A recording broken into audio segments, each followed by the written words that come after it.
जी, तो दोस्तों आज के इफेक्टनर के लर्निंग वीडियो ट्यूटोरियल में हम इंग्लिश के वर्ड कंपटीशन के मीनिंग को समझेंगे।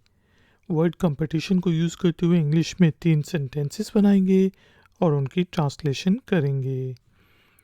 ट्यूटोरियल कंसंट्रेशन से देखें क्योंकि फिर है एक एक्सरसाइज।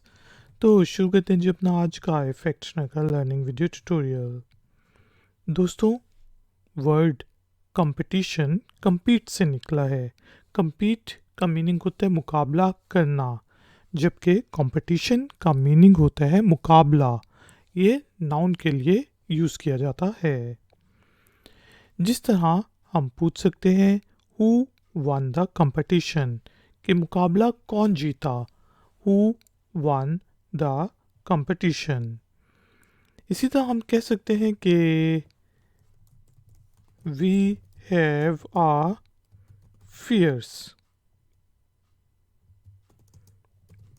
competition with them, या फिर हम इस तरह भी कह सकते हैं कि we have a fierce competition in the market, we have a fierce competition with our competitors, कि हमारे competitors के साथ मुकाबला करने वालों के साथ बहुत सख्त मुकाबला है। We have a fierce competition with them, हमारा उनके साथ बहुत सख्त मुकाबला है। इसी तरह जो एग्ज़ाम्स होते हैं, कंपटीशन एग्ज़ाम्स उनको कहा जाता है।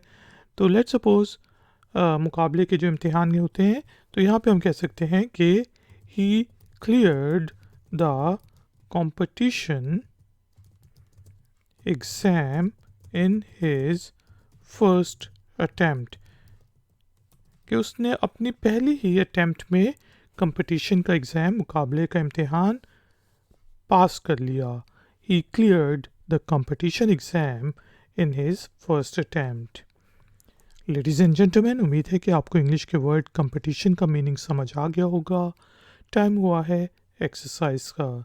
तो एक्सरसाइज के लिए आपने इंग्लिश के वर्ड कंपटीशन को यूज़ करते हुए इंग्लिश में एक छोटा सा सेंटेंस बनाना है और उसे नीचे दिए गए कमेंट्स बॉक्स में पोस्ट कर देना है।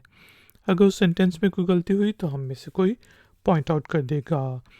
वीडियो पसंद आई है तो लाइक का बटन जरूर प्रेस करें, वीडियो को शेयर करें, और अगर आप चैनल पर नए हैं तो चैनल की सपोर्ट के लिए और नई नई नोटिफिकेशंस के लिए चैनल को सब्सक्राइब करके बेल आइकन को प्रेस कर दें। मिलेंगे एक और नए वीडियो ट्यूटोरियल में। Until then take care, keep learning, keep enjoying, good day.